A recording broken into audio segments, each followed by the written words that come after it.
Hey everybody, welcome back. Today's video is going to be a little quick update and a little something for all you Klipsch fans out there. You guys saw me look at this one a few weeks ago and we compared this directly to one of the new monolith products and we looked at them kind of side by side, so we've seen what's inside this thing. Today we're going to look at what I was able to do with it and the upgrade that I designed for it. The 404C model, multiple woofers like we see in a lot of the Klipsch designs. The acoustic centers are a little closer together on this smaller model, so off-axis response is a little bit better. You're good to about 10 to 12 degrees off-axis each way. You start getting further away than that, the time arrival of one set of woofers versus the other set of woofers creates such a delay that it really starts hitting the response. You get pretty big holes in the response. Wasn't able to fix that. That's a physical characteristic of the speaker. That's where those drivers are located. Everything else I was able to improve on considerably. Let's take a look at it. Let's pull up the measured responses on these things and let's look at the original on-axis response and then the new on-axis response that I was able to create just by designing a new crossover for it. You'll notice there was a huge hole in the response originally. Right about 1600 hertz, there's just a big dip there where the drivers are just simply not in phase. It's just designing a crossover to where it takes those offsets into account and brings the drivers back into phase is a big improvement. I mean, and it makes a big difference in how you're hearing what's being projected there. You're not hearing things arriving like this, you're hearing it arrive like this. You're hearing them arrive in time, which is what it's really meaning when we say in phase. It's incorrect time arrival of everything. So I did that. I was able to bring the tweeter level down, which I always voice these tweeter levels really hot, and balance everything out. Let's look at the spectral decays on these. Clean that up a little bit too. Let's look at the original spectral decay and then the new spectral decay. For the most part, fairly clean. A little bit of stored energy there in the little woofers, but overall, not too bad. Let's look at the original vertical off-axis and the new vertical off-axis. The vertical off-axis doesn't change much when we're on-axis and we're going up or down this way. We're not changing the time arrival of any of the drivers. So those measurements maintain pretty well.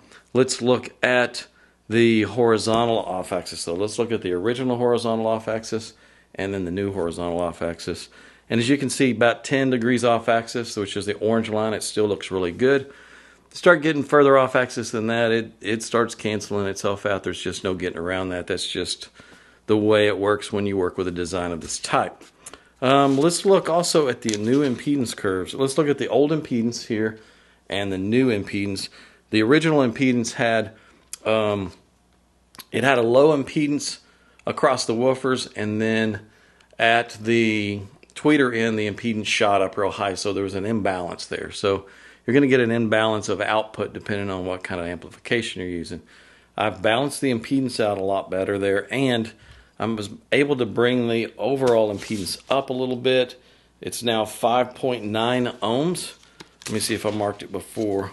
Before it dropped to 3.7 ohms, so it's a lot easier load to drive. What I did was, where the woofers are covering the range that they're covering, I've got the outer woofers playing just the lower ranges only, and then the inner woofers are the ones that are crossing to the tweeters only. So that was another reason it improved the off-axis responses a little bit. In fact, let's look at the crossover response, the new crossover response, and you can see what I did with it there. That lower line there is the outer woofers, and the line there, you can see that the two inner woofers are the ones crossing over actually to the tweeter, the sum of which sums really smooth. We're looking at plus or minus a dB almost all the way across. So turned out really well, and I designed a very inexpensive upgrade for this thing. By inexpensive, I mean we're using all the JB polycaps.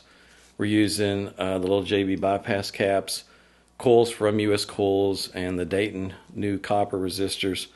And so all of that with a set of tube connectors, which is going to get rid of these cheesy binding posts, new wire solder, heat shrink, all that you need, and a sheet of no-res to help with the resonances of this box. Came to $209. So for $209, you can take this piece of cheese here and actually turn it into a pretty nice sounding speaker, so long as you're staying on axis. There's also going to be an option for $104. You can upgrade the capacitors in the tweeter circuit to sonic caps. That's going to bring the resolution levels up quite a bit. Up to you. If you just want a budget upgrade that fixes the problems, we've got it. And we can be here for you if you have any questions. It's an easy upgrade, and it should be a fun project for those of you who have never done DIY before. Don't feel like you can't do it. It's not that hard.